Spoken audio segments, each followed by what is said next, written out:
There are moments when kindness is meant to disappear without a trace. No applause, no recognition, no headlines. Just one person quietly helping another before returning to an ordinary life.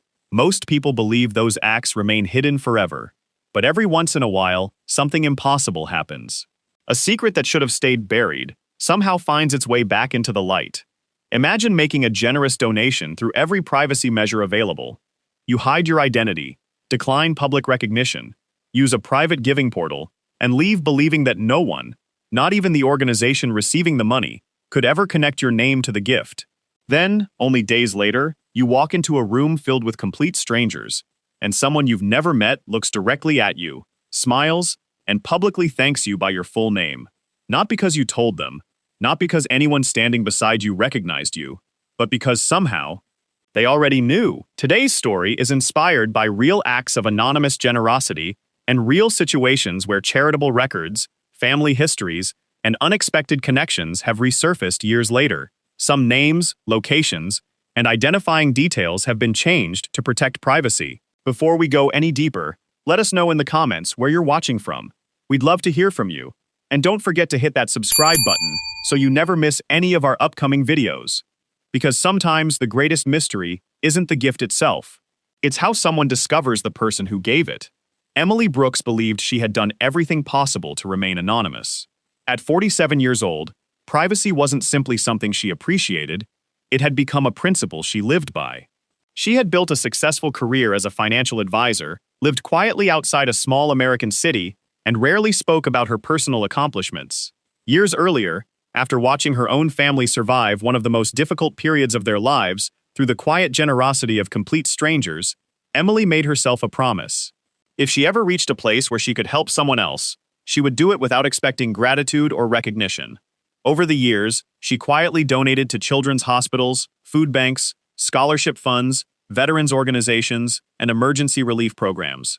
Every contribution followed the same pattern. She selected anonymous giving. She declined every invitation to appear on donor lists. She ignored thank you events and fundraising dinners. She believed that kindness became more meaningful when nobody knew where it came from. That belief had never been challenged until the afternoon she discovered a small nonprofit organization struggling to keep its children's medical assistance program alive. After researching the charity carefully, reviewing public financial records, and confirming its legitimacy, Emily made what would become the largest anonymous donation of her life. She completed the transaction through a secure online giving portal, selected every available privacy option, verified that the receipt contained no identifying information beyond an encrypted confirmation number, and closed her laptop, believing the story had ended before it had even begun. 7 days later, Emily accepted an invitation to attend a local community appreciation event hosted by the same foundation. She hadn't planned to go at first. Since her donation was anonymous, she expected to blend into the audience like everyone else. The invitation had arrived through the organization's public newsletter, the same mailing list sent to volunteers, supporters, and local residents. Nothing about it suggested that donors would be recognized individually. Emily chose a seat near the back of the room, hoping to quietly observe how the foundation served families without drawing even the slightest attention to herself. As guests settled into their chairs, she felt completely at ease. No one greeted her differently. No one approached her with questions. Everything appeared exactly as she expected. Then the event organizer stepped onto the stage to thank volunteers, community partners, and supporters. After several minutes, the speaker paused unexpectedly, scanned the audience, smiled warmly, and spoke 6 words that instantly froze Emily where she sat. "Thank you, Emily Brooks, for saving us." The room erupted into applause. Hundreds of eyes turned toward the back of the auditorium. Emily's heartbeat pounded so loudly she barely heard the clapping around her. She remained seated, unable to process what had just happened. She had never spoken to anyone at the organization. She had never used her personal email address. She had never shared her identity with another donor. The contribution was supposed to be anonymous in every possible way, yet somehow, someone standing on that stage knew exactly who she was. And in that single moment, one question overwhelmed every other thought in her mind. If the charity hadn't revealed her identity, then who had? For everyone else inside the auditorium, the applause lasted only a few moments. For Emily Brooks, it felt much longer. She forced a polite smile, acknowledged the crowd with a slight nod, and quietly remained in her seat, while her thoughts raced faster than they ever had before. Emily was 47 years old, divorced, and had spent more than 2 decades building a respected career as a financial advisor. Her clients trusted her because she believed financial security was about more than numbers. It was about helping families create stability during life's most uncertain moments. Yet when the workday ended, Emily returned to a quiet home where privacy was something she valued deeply. She wasn't active on social media. She rarely attended public events. Friends often joked that she could disappear for weeks without anyone outside her closest circle noticing. Emily preferred it that way. She believed the most meaningful parts of life didn't require an audience. That philosophy guided every decision she made, especially when it came to helping others. While many generous people accepted plaques, recognition dinners, or public acknowledgments, Emily always declined. She believed kindness changed the moment it became a performance. In her mind, generosity should never become a competition for attention. If someone thanked you publicly, the focus slowly shifted away from the person who needed help and toward the person who gave it. That was exactly what she had spent years trying to avoid, which made what had just happened inside that auditorium almost impossible to explain. Out of every person in attendance, the organizer had singled her out by name despite every measure she had taken to remain invisible. As the event continued, Emily struggled to concentrate on the speeches unfolding around her. Instead, she replayed every step of the donation process in her mind. She remembered carefully selecting the option marked Anonymous Donor. She remembered using a secure online giving portal and creating a separate email account specifically for charitable contributions. Even the payment itself had been processed through a privacy-protected system designed to shield donor identities whenever anonymity was requested. She had reviewed every confirmation screen before clicking Submit because remaining unknown wasn't simply a preference. It was a promise she had made to herself years earlier. So where had that promise failed? Had she overlooked something during the transaction? Had an employee accidentally accessed confidential donor records? Or had someone intentionally searched for her identity despite policies designed to prevent exactly that from happening? The more she considered the possibilities, the fewer reasonable explanations she could find. Before leaving the auditorium, Emily quietly approached a volunteer and casually asked how the organization selected people to recognize during appreciation events. The volunteer looked genuinely confused. "We only thank people whose names are provided by the event director," she explained. "I assumed you already knew." Emily politely thanked her and walked away without asking another question. That brief conversation created far more concern than reassurance. If volunteers weren't responsible, then someone higher inside the organization had deliberately chosen to reveal her identity. But why? Driving home that evening, Emily couldn't shake the feeling that the mystery reached beyond a simple administrative mistake. Something about the organizer's words continued echoing in her mind. He hadn't stumbled over her name as though reading it for the first time. He hadn't appeared surprised to see her sitting in the audience. Instead, he looked directly toward her before speaking, almost as though he had expected her to attend all along. That detail disturbed her more than anything else. If the recognition had been accidental, why had it felt so deliberate? She began asking herself questions that became increasingly difficult to ignore. Who had exposed her identity? Was the charity hiding something from its donors? Had someone quietly been watching her long before she ever made that donation? And perhaps the most unsettling question of all, why did publicly thanking her seem less like an expression of gratitude and more like a message intended specifically for her? Emily thought she had made a private donation. She had no idea it would uncover a secret someone had spent years trying to keep hidden. To understand why that moment on the stage unsettled Emily Brooks so deeply, we have to step back several weeks, before the applause, before the unanswered questions, and before a simple act of generosity became the center of an extraordinary mystery.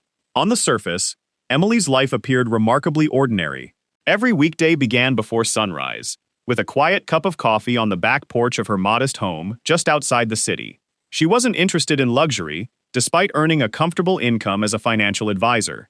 Her house was well-maintained but simple, her car was several years old, and she rarely spent money on things she didn't truly need. Friends often wondered why someone with her financial success lived with such restraint, but Emily believed wealth was valuable only if it gave you the opportunity to improve someone else's life. Her office clients respected her calm judgment, and many had trusted her with their family's financial future for years.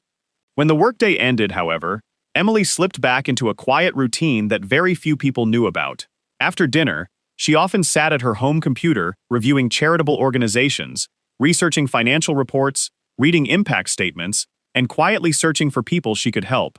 She never discussed these habits with coworkers, neighbors, or even close friends because, to Emily, generosity became less meaningful the moment it attracted attention.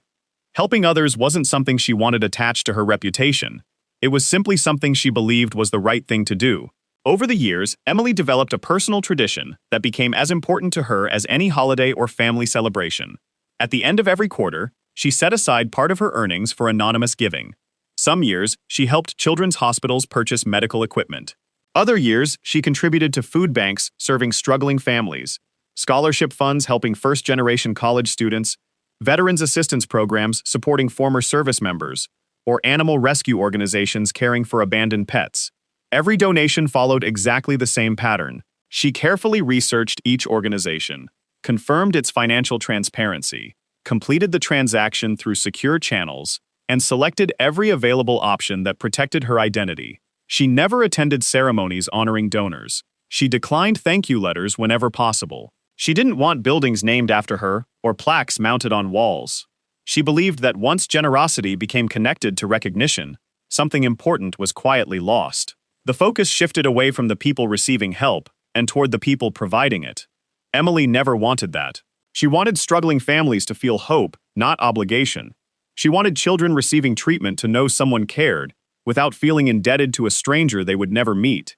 Remaining anonymous wasn't simply a preference. It had become part of her identity, a quiet promise she refused to break. That promise had been shaped decades earlier during one of the hardest chapters of her family's life. When Emily was still a teenager, her father lost nearly everything after the manufacturing company, where he had worked for more than 20 years, unexpectedly closed its doors. Within months, unpaid bills accumulated, savings disappeared, and the family faced the frightening possibility of losing their home. Emily still remembered the worry she saw in her parents' faces during those difficult evenings around the kitchen table. Then, without warning, small acts of kindness began appearing from people they never identified. An envelope containing grocery store gift cards arrived in the mailbox without a return address. Someone anonymously paid several overdue utility bills. Local businesses quietly delivered food to their front porch. One Christmas morning, gifts appeared for the children, with no indication of who had purchased them. Her father spent years trying to discover who had helped the family, but every attempt ended the same way. No one accepted credit. No one stepped forward. Whoever those people were, they wanted only one thing: that the Brooks family survive. Emily never forgot that lesson. Long before she built her successful career, she promised herself that if life ever placed her in a position to help others, she would continue the same tradition. She would become the stranger her own family never had the chance to thank. For years, that promise remained beautifully uncomplicated. Emily donated quietly, closed her laptop, and moved on with life, believing the story ended the moment she clicked the confirmation button. But early that spring, something interrupted her routine. While reviewing several organizations, one small children's medical foundation caught her attention.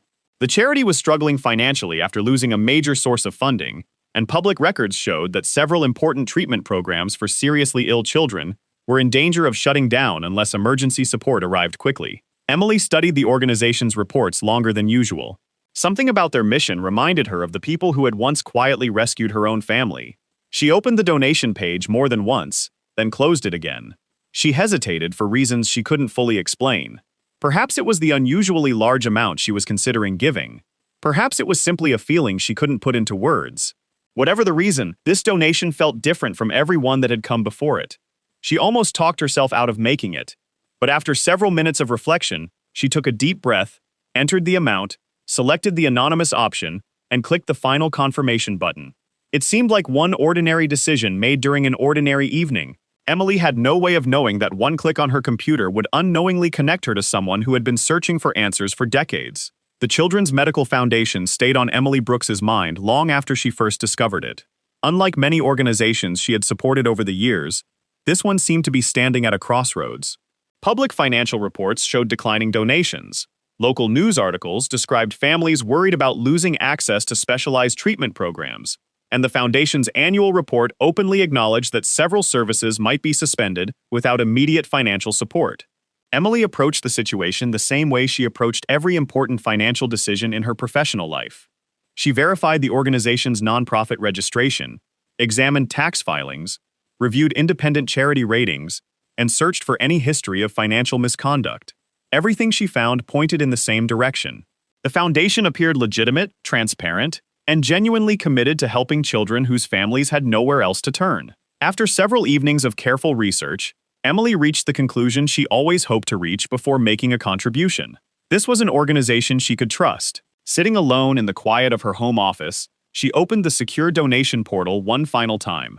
She entered an amount significantly larger than she had originally planned, carefully selected every available privacy setting, checked the box clearly marked Anonymous Donor, declined future recognition, and completed the transaction using a secure payment method she had relied upon for years. Seconds later, an encrypted confirmation receipt appeared on her screen. Emily read it twice before closing her laptop with quiet satisfaction.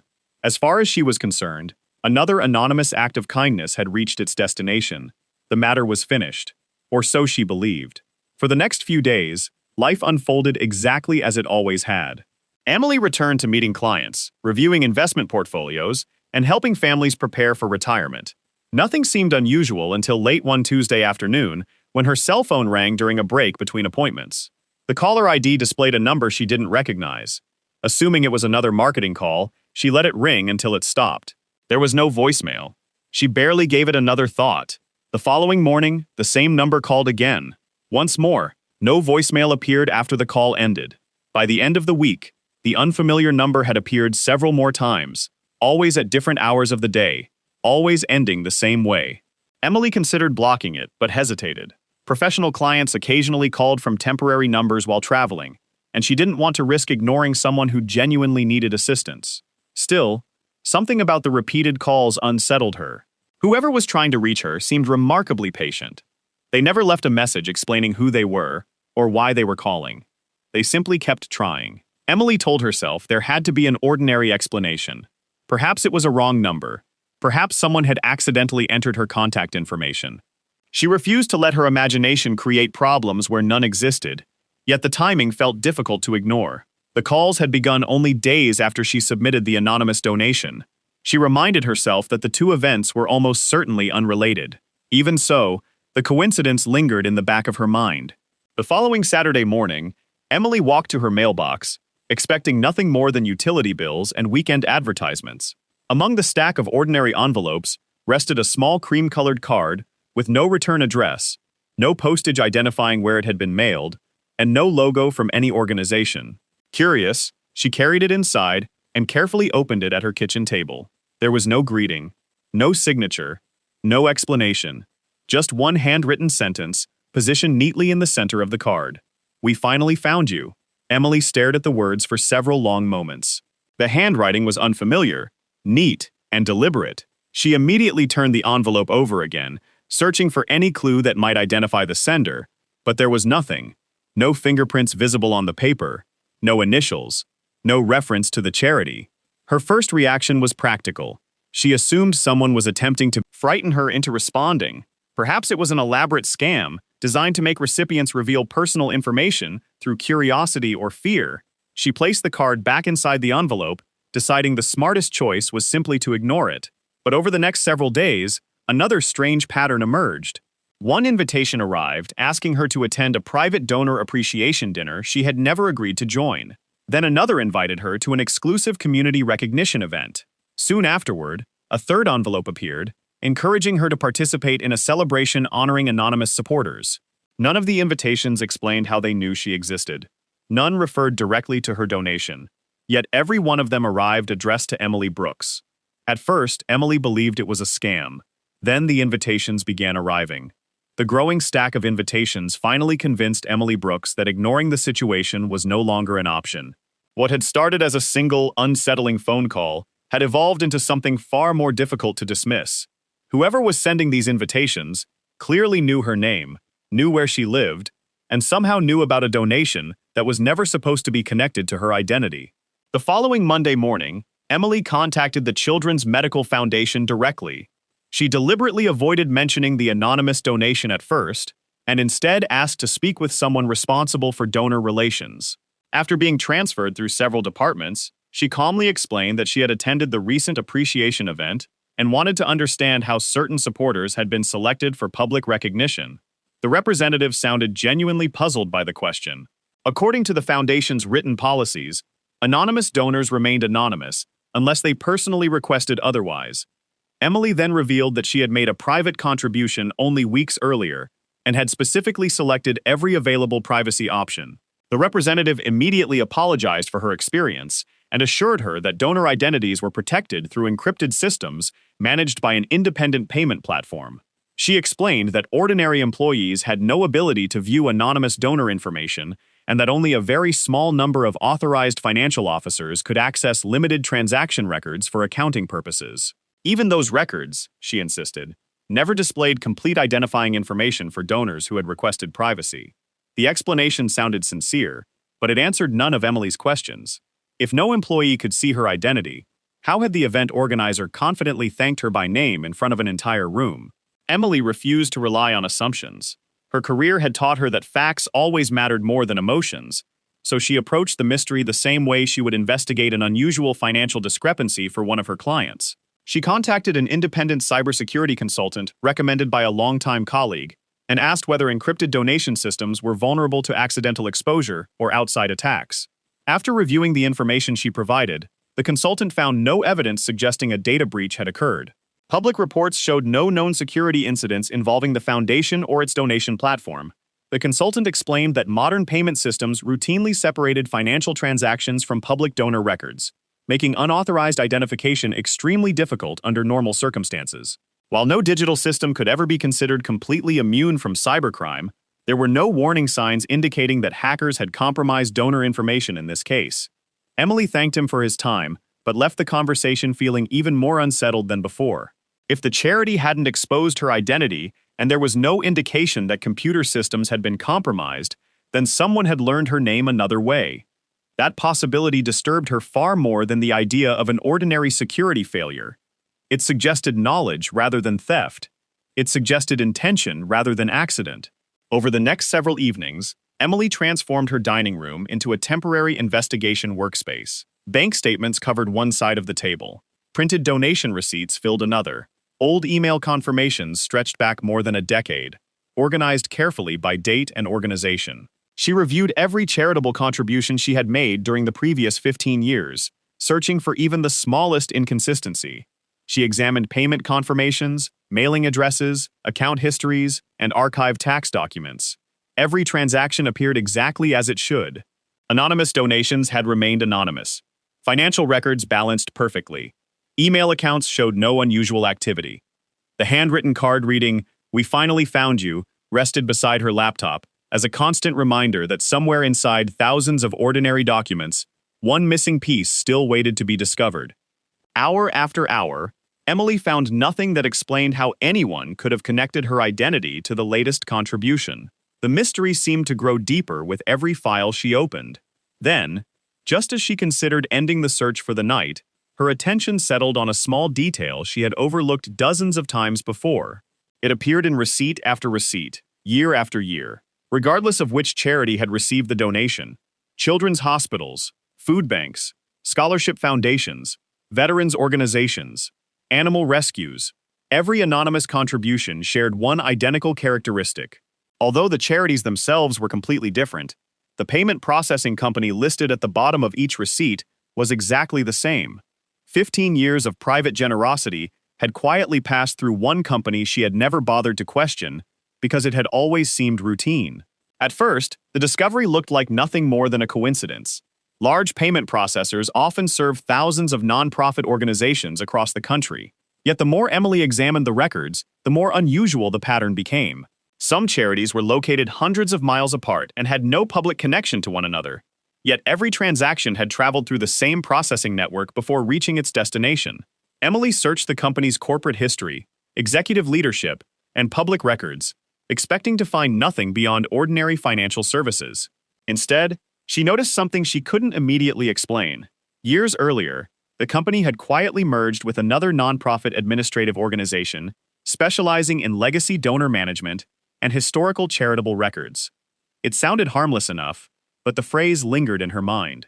Historical charitable records. Why would a payment processor need decades of archived donor information? Emily leaned back in her chair, realizing the investigation had shifted in a direction she never anticipated. She had spent days searching for evidence of an unknown computer hacker, hiding behind encrypted systems and stolen identities. But every new clue suggested the answer wasn't buried inside sophisticated technology at all. Emily was searching for a computer hacker, but the truth was much closer to home. The clue about the payment processing company gave Emily Brooks the first meaningful direction she had found since this mystery began. Instead of searching for evidence of stolen passwords or compromised computer systems, she shifted her attention toward the people who had quietly managed charitable records over the years. After several days of phone calls, archived public documents, and conversations with former employees, one name continued appearing: Daniel Harper, a retired accountant who had spent more than 3 decades overseeing financial records for several nonprofit foundations connected through the same charitable network. According to everyone Emily spoke with, Daniel had retired years earlier and rarely discussed his work, but he was known for preserving historical records that many organizations had long forgotten. Emily wrote him a respectful letter, explaining only that she believed an anonymous donation had unexpectedly uncovered a decades-old mystery involving her family. She never expected a response. 3 days later, her phone rang. The caller introduced himself simply as Daniel Harper. His voice was calm, thoughtful, and unusually direct. "I think," he said after a brief pause, "it's time someone explained why your name appeared where it did." They agreed to meet the following afternoon at a quiet public library several towns away, where old financial archives and historical records were stored. Emily arrived carrying a notebook filled with questions. Daniel arrived carrying a weathered leather briefcase that looked almost as old as some of the documents it contained. Daniel listened patiently as Emily described the anonymous donation, the public recognition, the mysterious phone calls, and the handwritten card that simply read, "We finally found you." When she finished, he remained silent for several moments before carefully opening his briefcase.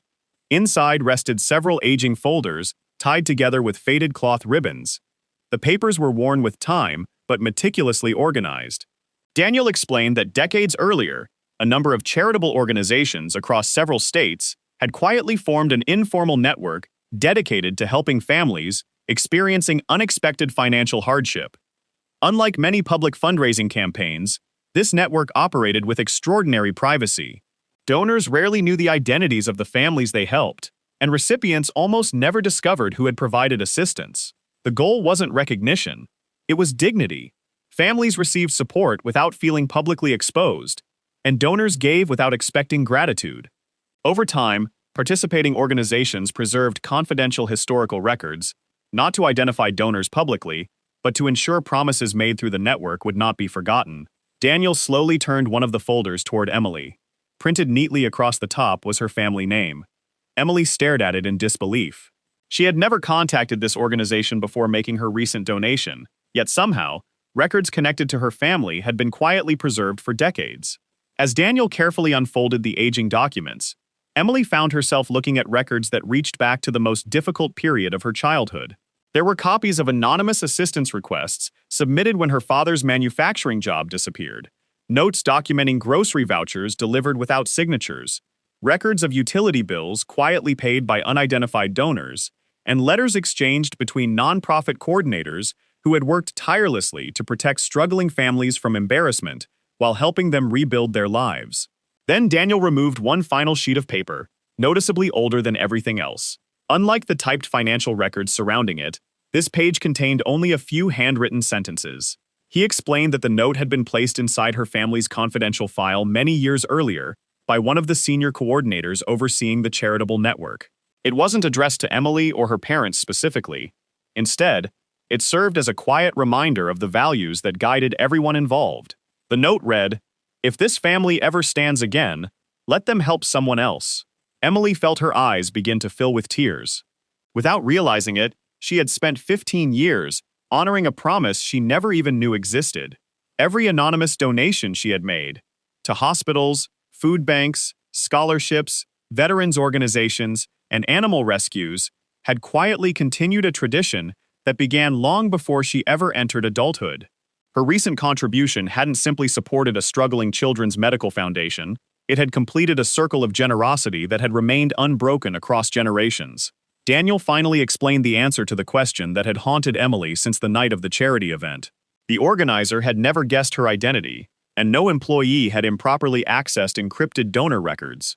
Instead, when her anonymous contribution passed through the long-established processing system, a routine historical review connected her family name to archived legacy records preserved within the charitable network. Those records existed not to expose anonymous donors, but to recognize extraordinary moments when a family that had once received anonymous help eventually became a source of that same kindness for others. To the foundation, Emily's donation represented something far greater than a financial contribution. It represented the fulfillment of a promise that had quietly survived for decades. The public thank you wasn't intended to violate her privacy. It was meant to honor the remarkable journey of a family that had risen from hardship and chosen compassion over recognition. Yet as Emily slowly absorbed the truth, Daniel hesitated before returning the final folder to his briefcase. His expression changed in a way she hadn't seen before. "There's something else," he said quietly. "Something I wasn't expecting to find until I reopened your family's file." Emily looked at him, sensing immediately that the mystery was not over. The answers she had spent weeks searching for had revealed an inspiring legacy of generosity. But one final discovery would change everything Emily believed about her own family. Daniel Harper slowly reached back into the weathered archive box and removed one final bundle secured with a faded cotton ribbon. Unlike the financial records Emily Brooks had already examined, these papers were deeply personal.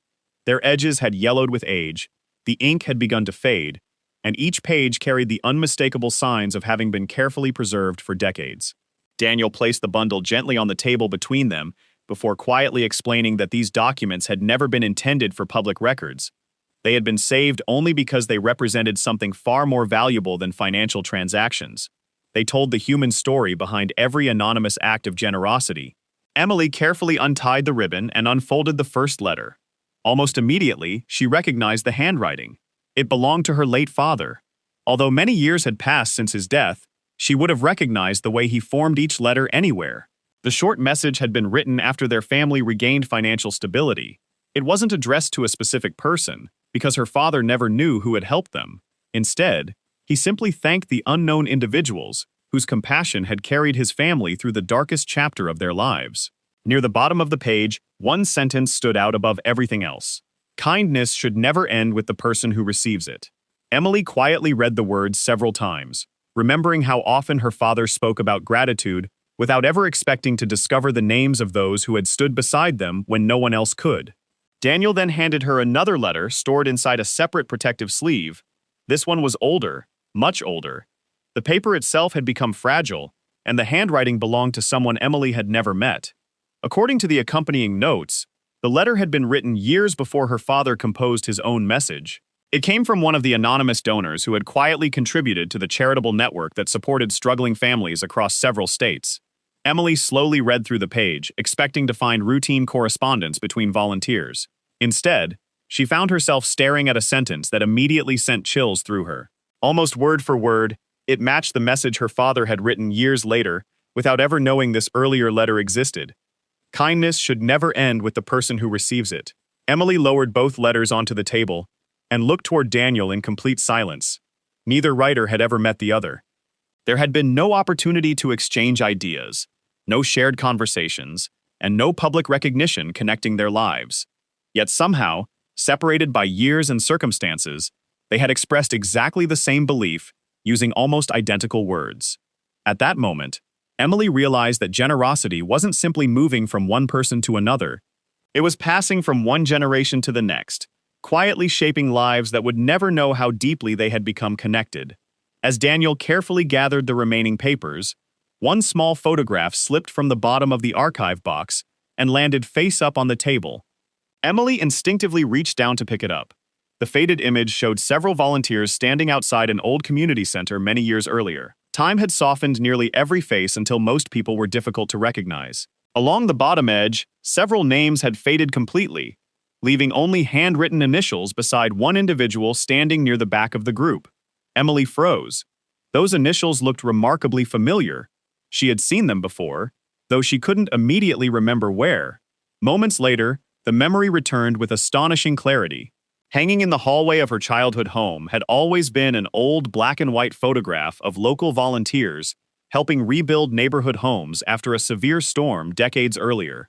As a child, Emily paid little attention to it, assuming it was simply another family keepsake. In one corner of that same photograph appeared identical handwritten initials beside a man no one in her family had ever identified. Her father once explained only that the picture represented good people who believed neighbors should help neighbors. He never mentioned names because he genuinely didn't know them, yet the initials on the archive photograph matched perfectly. The anonymous donor who had quietly helped rescue the Brooks family during their greatest hardship had been standing only a few feet away from them years earlier during an ordinary community gathering. Not a relative, not a close family friend, not someone seeking recognition or gratitude, simply an ordinary person who chose compassion when another family needed it most. As Emily closed the final folder and carefully returned the letters to Daniel, the mystery that had begun with a public thank you suddenly looked completely different. She had spent weeks believing someone had violated her privacy, uncovered confidential records, or exposed an anonymous donation through deception. Instead, she discovered something infinitely more meaningful. Her name had surfaced because it represented the continuation of a promise quietly honored across generations. The recognition at the charity event wasn't celebrating the size of her donation, it was acknowledging that kindness had completed another chapter in a story that began long before Emily herself was born. Somewhere in the past, complete strangers had chosen to lift up one struggling family without asking for recognition. Years later, that same family quietly chose to lift others in return. No headlines recorded those moments. No monuments marked their sacrifices. Yet the impact continued, traveling through lives that would never fully understand how they had become connected. Perhaps that is the greatest mystery of all. Not how Emily Brooks was identified, but how one anonymous act of compassion can echo across decades, reaching people who may never even know the names of those who changed their lives forever. And as this remarkable story comes to its final chapter, one question remains. How many lives have been quietly changed by people we'll never meet? As Emily Brooks walked out of the library that afternoon, she carried no award, no certificate, and no public recognition that truly mattered. What she carried instead was something far more valuable. For the first time in her life, she understood that the anonymous generosity which had shaped her childhood had never been random. It had been part of a quiet promise, passed from one generation to the next, entrusted to ordinary people who believed that kindness should continue long after the original act had been forgotten. Emily never learned the full names of every person who helped her family, and perhaps that was exactly how they wanted it. Their goal had never been to become heroes. They simply refused to let another family face hardship alone. Looking back, Emily realized the greatest gift they gave wasn't the financial assistance that kept food on the table or lights on in the house. It was the example they quietly left behind. Without ever meeting them, she had spent years living by the very same values they hoped someone else would someday carry forward. The mystery that once filled her with fear had transformed into something unexpectedly beautiful. It wasn't a story about stolen privacy. It wasn't about hidden surveillance or compromised records. It was about discovering that even the smallest act of compassion can travel farther than we ever imagine, touching people separated by decades who may never know one another's names. Perhaps that is the lesson this story leaves with all of us. We live in a world where recognition often seems more valuable than the act itself. Every good deed is expected to be photographed, shared, or celebrated publicly. Yet history is filled with ordinary people whose greatest contributions were made quietly, without applause or headlines. Some people change the world without ever appearing in a newspaper. Some heroes never stand on a stage to accept an award. Some names slowly disappear with time until no record remains that they were ever there at all. Yet their kindness continues moving from one life to another, inspiring choices they will never witness and changing futures they will never personally experience. Emily Brooks became living proof that compassion doesn't always end with the person who receives it. Sometimes it grows stronger because that person chooses to pass it forward. And perhaps somewhere today, another family is surviving because someone quietly decided to help without asking for recognition in return. We may never hear their story. We may never know their names. But that doesn't make their impact any less extraordinary. Now we'd love to hear your thoughts, because every person watching this has experienced kindness in a different way. If you had the opportunity to completely change someone's life without anyone ever discovering it was you, would you still choose to help? Should anonymous acts of generosity always remain secret? Or do stories like Emily Brooks's remind us that some moments deserve to be remembered so they can inspire others? And looking back on your own life, has someone ever changed your future without asking for recognition, gratitude, or anything in return? Share your experience in the comments below, because your story may encourage someone else who needs hope today. If stories like this remind you that the greatest acts of kindness often happen when no one is watching, subscribe for more unforgettable true story-inspired mysteries. And if you thought this story was powerful, wait until you hear what happened in our next documentary, because sometimes the smallest secret leaves the biggest legacy.